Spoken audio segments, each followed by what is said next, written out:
Hi everyone, and welcome to the first video of Pokemon comparisons.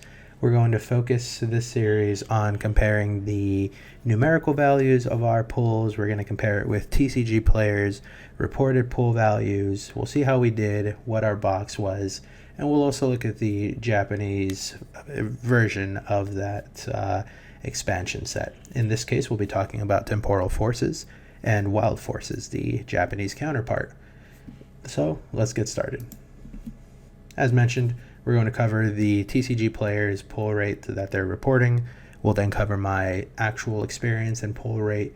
We'll then compare the two pull rates and see where we did pretty good, where we did average, and where we didn't do so good. We'll then compare the Japanese pull rates, and then ultimately we'll review the differences in cards and kind of go over some of the differences that I've noted in this particular set. Looking at the TCGPlayer calculated pull rates, you can find my source at the bottom of the screen. This is what they're reporting over 8,000 booster packs, and that each individual number is per pack. So you can look below each individual rarity and see what the pack value is. A booster box, English booster box, comes with 36 packs. So if the number value is greater than 36, we can assume that the minimum amount that we should expect to see per box is 0. When the value is a fractional, then we can assume the minimum value and then also have an idea of whether or not we're going to look at a higher value than that.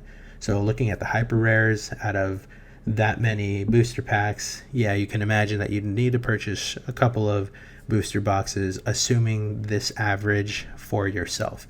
You could be lucky and run into a hyper rare pretty early, or alternatively, you could be unlucky and have to actually buy multiple booster boxes. So if you buy a booster box and get a hyper rare for Temporal Forces, you should feel very, very lucky because the odds were not in your favor. And so, awesome. Special illustration rare, it's a lot lighter, a lot nicer to look at. So you have one in 86. You can buy 2 booster boxes and have a good chance of getting a special illustration rare, which is super nice. Usually I tend to buy 1 booster box, so if I had pulled one, that would have been really cool. Illustration rare, 1 in 13, so that number is a little less exciting, which means 1 in every 13 or 3 in every 39. So you can expect about 2.7-ish illustration rares per booster box, but because we can't have a fractional of a card, we assume a minimum of 2 and potentially 3 or higher, depending on our luck.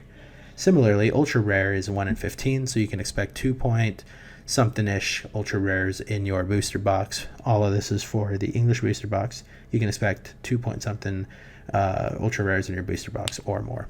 And again, A spec, you can get a minimum of 1, but you can expect the chance of getting potentially 2.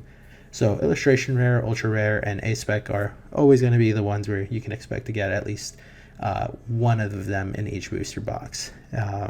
Looking at the numbers, special illustration and hyper rare, if you pull one, very, very good box, very lucky pull. Comparing my numbers with the numbers reported on the TCGPlayer list, you can see from my graph on the left side that I pulled 2 ultra rares, 3 illustration rares, 6 double rares, and 2 ace cards. So the double rare, we didn't note it in the TCGPlayer. It wasn't noted in the TCGPlayer pull rate because it's the 2 stars. It's a newer one. I'm not too sure why it wasn't noted, but you can consider the EXs to be that way. And then illustration rare are the ones that we thought we would pull. So at the end of the day, pulling 3 illustration rares is pretty nice, and then ultra rares and double rares and ace spec, we're doing pretty good in comparison to what the general number would look like. So these are the cards that I pulled. I have a pretty good assortment here, so I'm pretty happy with my individual pull. I got the Master Ball ace spec card, which is super nice. I like it's always nice to have a classic Master Ball. I also pulled a really nice illustration rare Grotle, so I'm happy with that. It has different Pokemon on it. It's very nicely designed. It's cute drawing, and Relicanth is always a cool Pokemon to have, so I'm pretty happy with that. The EXs are standard. I'm happy I got the Gengar. It's a very nice pull. Overall, pretty exciting pull for myself, if I do say. However, how do we compare with the numbers? How do we compare with the TCG pull rates? You can see that in terms of hyper rare and special illustration rare, I match it 0 and 0. I didn't pull any hyper rares. I didn't pull illustration rares, special illustration rares. So that's to be expected. I'm not too bummed out about that. If I had gotten one, that's awesome, but unfortunately did not. The illustration rare is where I pulled the third one. So if you remember, I said 2.7-ish in terms of every booster box. So that 0.7, if you do get it, rounds up to 3. So I got a pretty, I would say, technically above average booster box in terms of illustration rare. So happy about that.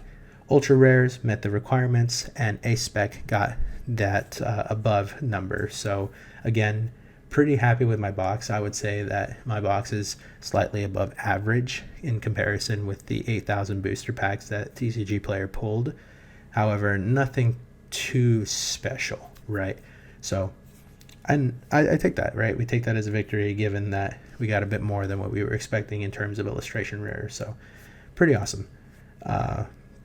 Looking at the Japanese booster box, the Wild Forces, that's a different beast entirely. I need to do a bit more research as to what are a bit more trusted pull rates so that I can make the comparisons to. However, comparing it with the English booster box, we can see a pretty significant difference in what we pull and what we would expect. So pulling 3 illustration rares is pretty nice, considering that the Japanese booster box comes with 16 as opposed to 36, and there's less cards within the actual packet itself. So 3 illustration rares is super exciting. 1 ultra rare, 4 double rares, and 1 A spec.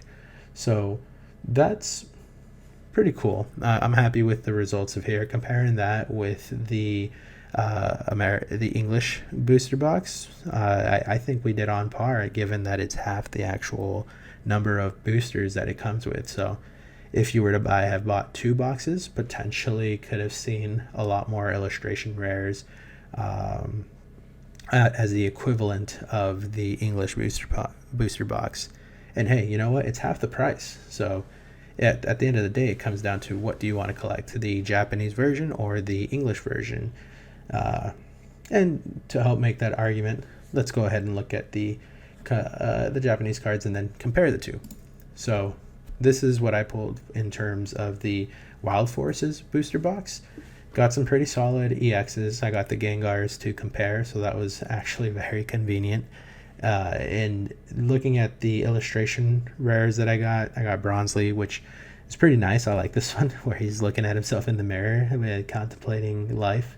So that's pretty adorable.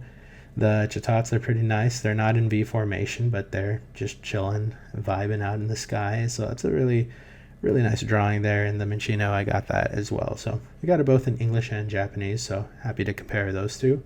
And then I got a full art Airy, which is also pretty cool to have gotten. So those bottom 4 were actually really nice pulls that I would consider really nice pulls.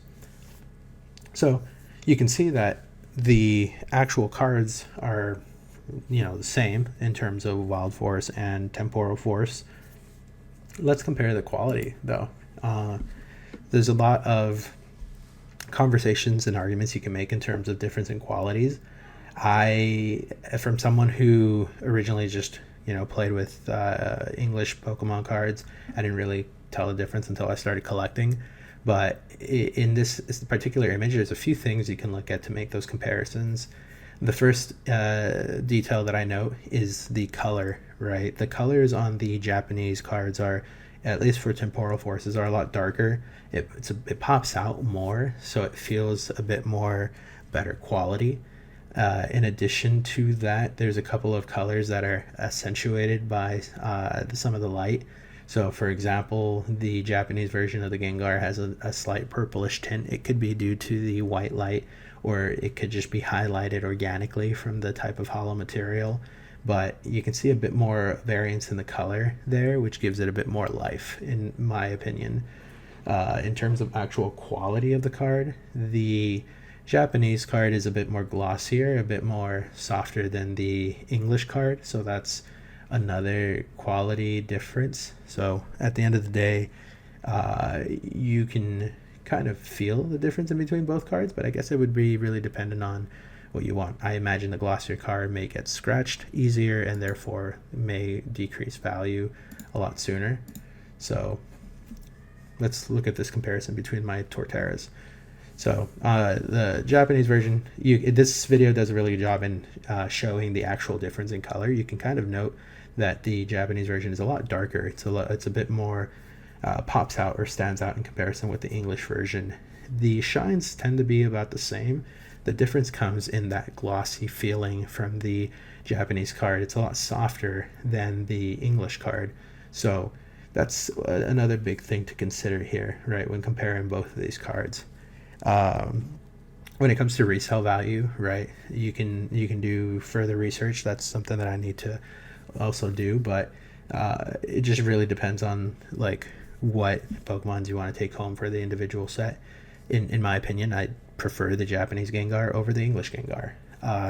Others would say otherwise, but ultimately I'd say my Japanese Wild Forces booster box was a successful pull, so that one was actually above average, and I'd say my English booster box is slightly above average overall. So happy with the cards that I pulled out, and yeah, let me know in the comments what you thought. If you bought booster boxes or individual booster packs from Temporal Forces, what did you pull more commonly? What did you feel from that experience? What do you think about your individual pull rates as opposed to what's displayed on TCGPlayer? Happy to know. Go ahead and leave your thoughts in the comments, and make sure you subscribe and hit that notification bell. We'll be comparing future expansion sets as they come out. The next one is Twilight Masquerade, so be on the lookout for that. Thanks for sitting by and reviewing the stats with me, and we'll catch you on the next one.